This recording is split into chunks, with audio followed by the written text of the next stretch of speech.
magtiwala sa mga kasinungalingan mo. Sinira mo ang pagsasama namin ni Manuel. Yung mga pangarap namin. Sinira mo ang pamilya ko!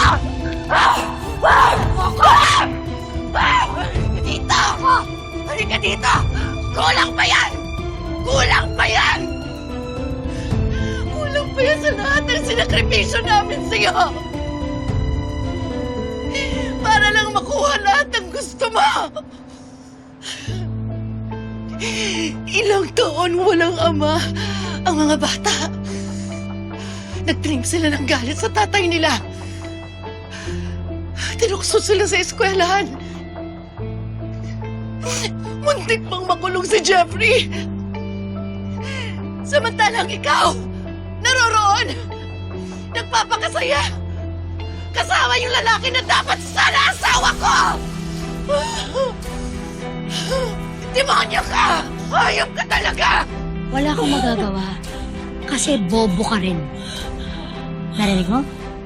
Kaya bagay na bagay kayo ni Manuel. Kasi pareho kayong tatanga-tanga. Yun kayo. At ngayon talaga, kakantiin mo ang mga anak ko? Papatayin mo rin?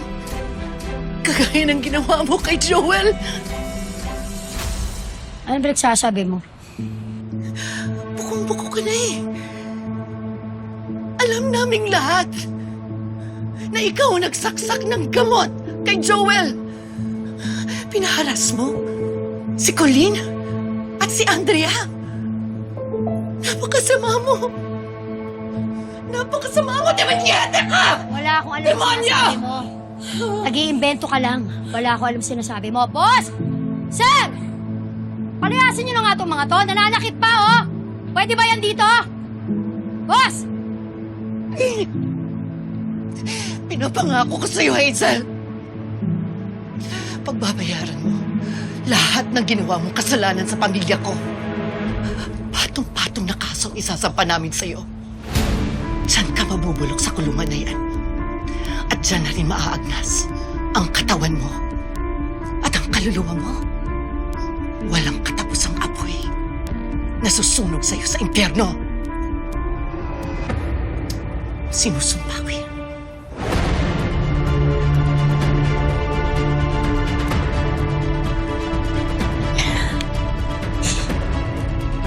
Mahal kita. Manel, kaya ko kasi mama. Kaya ko lang. Kaya...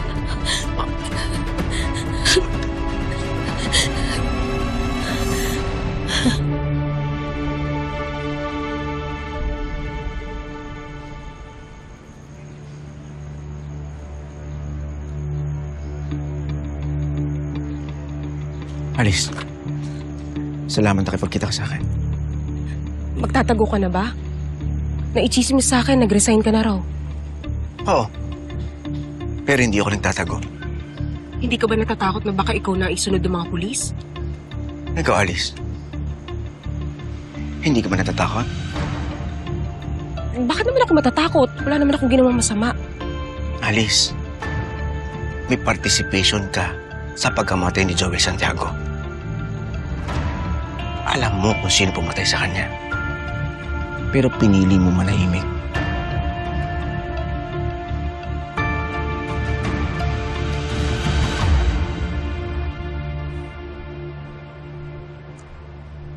Isang kasalanan ang ginawa ko sa'yo, Manuel. Pero sinira niya yung buong buhay ko.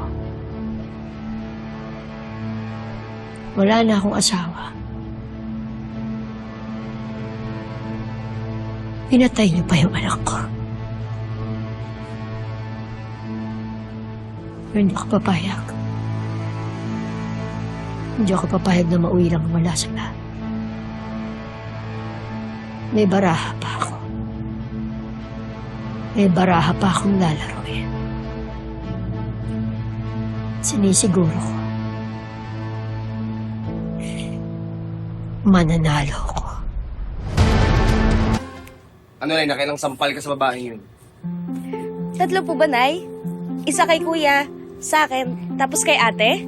Dapat pala na nandun na rin kaming lahat no? Para full force tayo. Wala siyang kawalan. Naku anak, hindi na kailangan.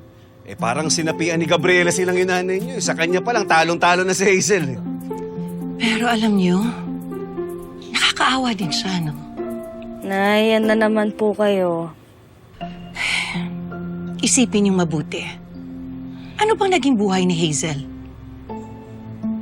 Paano ba yung childhood niya? Gaano kasakit o kalungkot yung pinagdaanan niya para ganun siya ka-bitter? Hindi naman niya gagawin yun kung naging masaya siya. Oh, pero wala pa rin siyang karapatan para manakit ng tao, para wasakin yung buhay ni Jessica, yung pamilya natin. Tama si tatay. Pwede niyang piliin maging mabuting tao pero na hindi niya ginawa. Tama lang po yung ginawa niyo, Nay. Para pagdusahan niya lahat ng kasamaang ginawa niya sa pamilya natin. Sa ganun, matuto siya.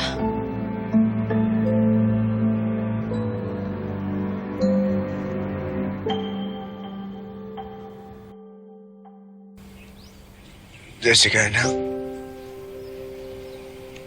Ang daming panahon na nawala sa atin.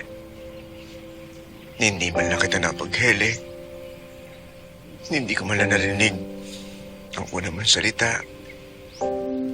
Hindi ko nakita ang mga una mong hakbang.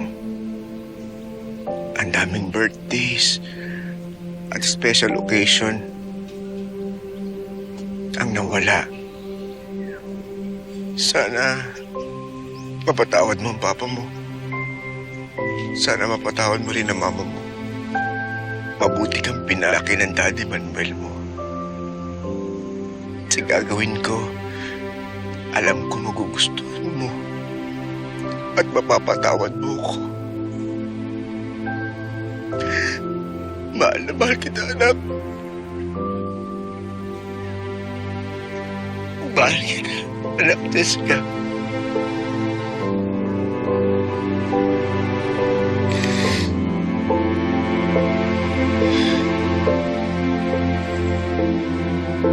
Tawad, anak. Patawad. Handa po ako makipagtulungan sa inyo laban kay Hazel. Sir, ma'am. Maraming salamat, Jojo. Malaking tulong to para makamtan ng pamilya namin ng hustisya. Nagpapasalamat din ako sa pagtulong mo sa pamilyan to, who is very dear to me. Pero, a word of warning daw. Hindi porket nakikipag-cooperate ka, absuelto ka na. Kailangan mo pa rin panagutan ng mga ginawa mo sa nangyari.